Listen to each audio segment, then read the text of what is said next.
Hey everyone, welcome to our channel. आज के इस वीडियो में हम ग्रेविटेशन के अगले हिस्से को देखेंगे, जो कि है मास एंड वेट। पिछले वीडियो में मैंने आपको न्यूटन्स का यूनिवर्सल लॉ ऑफ ग्रेविटेशन बताया था। आज के इस वीडियो में हम मास एंड वेट को डिस्कस करेंगे।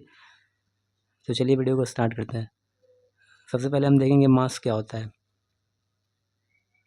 तो डेफिनेशन के अकॉर्डिंग अगर समझे तो मास of a body is the quantity of matter present in it.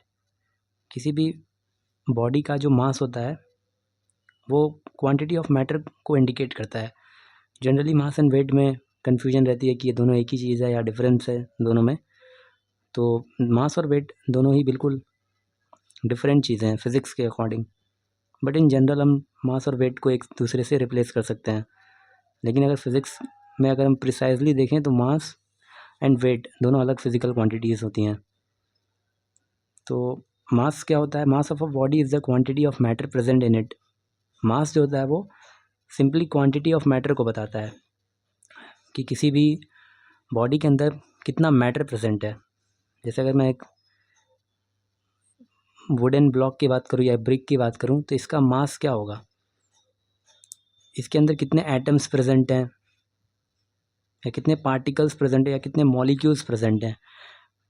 तो इस ब्रिक के अंदर एज अ होल कितने पार्टिकल्स प्रेजेंट हैं, उन सभी पार्टिकल्स का जो सम टोटल होता है उसको मास बोलते हैं। ठीक है। जबकि वेट क्या होता है? Weight is the force with which earth attracts everything towards its centre. Weight जो होता है वो एक फोर्स होता है। वेट जो होता है वो एक फोर्स होता है। कौन सा फोर्स? वह फोर्स जिस फोर्स से अर्थ किसी भी चीज़ को अपनी तरफ अट्रैक्ट करती है। Weight is nothing but simply a force जो कि अर्थ अप्लाई करती है हर एक ऑब्जेक्ट के ऊपर।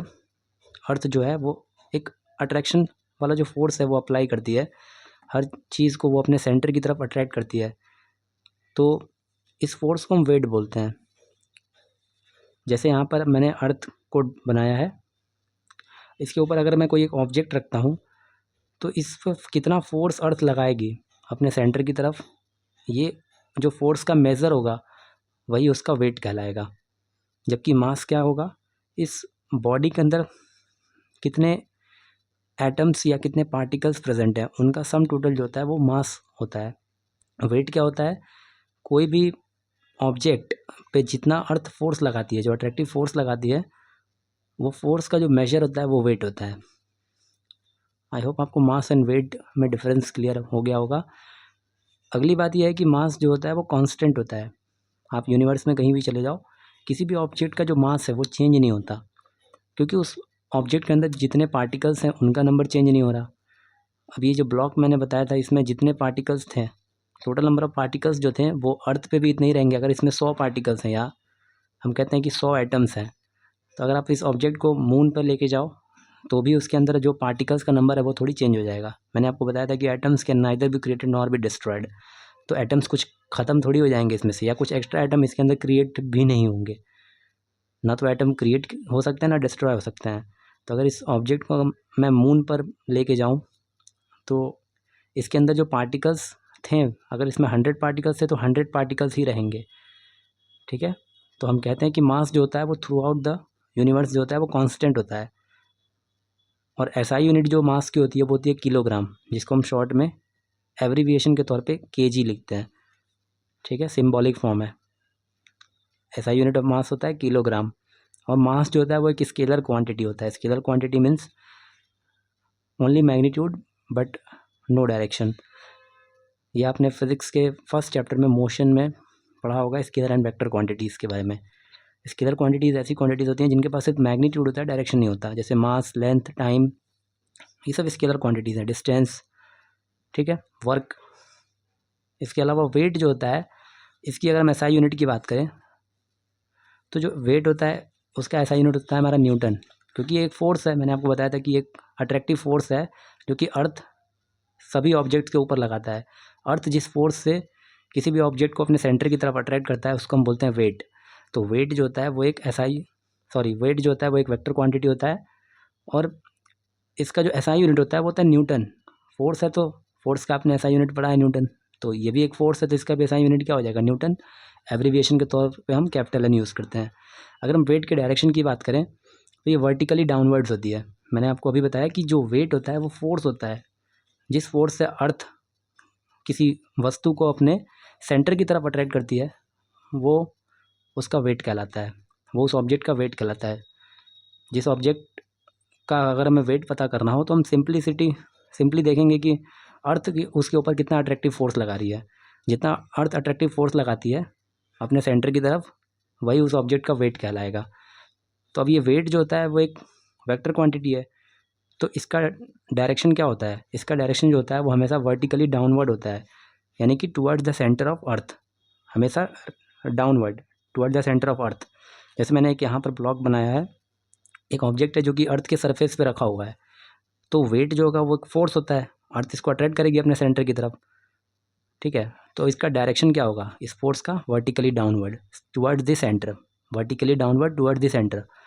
तो जो वेट होता है उसका डायरेक्शन क्या होता है? Vertically downwards. अब वेट का फॉर्मूला होता है, वेट को हम डब्ल्यू से रिप्रेजेंट करते हैं, ठीक है। तो वेट का फॉर्मूला होता है mg, W is equals to होता है mg, where m is mass and g is acceleration due to gravity. Acceleration due to gravity हम नेक्स्ट लेक्चर में समझेंगे, इस पर डिटेल में वीडियो आएगी कि एक्सेलरेशन ड्यू टू ग्रेविटी क्या होता है। अगले वीडियो में हम फ्री फॉल के कॉन्सेप्ट को भी समझेंगे, फिर हम उसके बाद से वेट देखेंगे मून पर किसी ऑब्जेक्ट का कैसे चेंज होता है, ठीक है। तो अभी के लिए हमने समझा मास और वेट। सिंपली आपको याद रखना है मास जो होता है वो कांस्टेंट होता है थ्रू आउट द यूनिवर्स, मास जो होता है वो चेंज नहीं होता, लेकिन वेट चेंज होगा। अर्थ पे अगर आपका वेट 30 न्यूटन है, आगे डिटेल में जो वीडियो आएगी मैं उसमें बताऊंगा कि कैसे मून पर जो वेट होता है वो 1/6 हो जाता है। 1/6 कैसे हो जाता है? मून के ऊपर जो भी हमारा अर्थ के ऊपर वेट है उसका 1/6 हो जाएगा मून पर। क्योंकि अगर मैं एग्जांपल के तौर पे आपसे बोलूं कि 36 न्यूटन वेट है, अगर किसी ऑब्जेक्ट का 36 न्यूटन वेट है, मान लेते हैं ये ब्लॉक है, इसका अर्थ पर जो वेट है वो 36 न्यूटन है, तो अगर मैं पूछूं कि सेम ऑब्जेक्ट को अगर मैं मून पर ले जाऊं और इसका मास मान लेते हैं, मास इसका 10 है, 10 kg है, ठीक है। इसका मास 10 kg है और इसका जो वेट है वो है 36 Newton. For example just assume कि इस ब्लॉक का जो मास है वो 10 kg है और इसका वेट जो है वो 36 न्यूटन है। तो अगर मैं सेम ऑब्जेक्ट को मून पर लेके जाऊँ तो उसका मास क्या होगा? एज यू नो मास जो होता है कांस्टेंट होता है थ्रू आउट द यूनिवर्स, तो मास तो 10 kg ही रहेगा, लेकिन इसका वेट चेंज हो जाएगा, वेट इसका 1/6 हो जाएगा।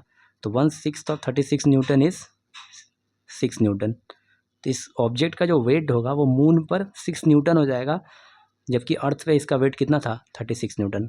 मून पर वेट 1/6 हो जाता है, जो भी वेट अर्थ पर होता है उसका 1/6 होता है मून पर मास तो चेंज नहीं होगा, मास एज इट इज़ वैसे का वैसे 10 kg ही रहने वाला है, ठीक है। तो ये जस्ट एक अजम्पशन था, इस पर हम अगले वीडियो में बात करेंगे एक्सेलरेशन ड्यू टू ग्रेविटी। तब तक के लिए अगर आपको कोई डाउट है तो आप कमेंट सेक्शन में ज़रूर बताओ। Thank you so much.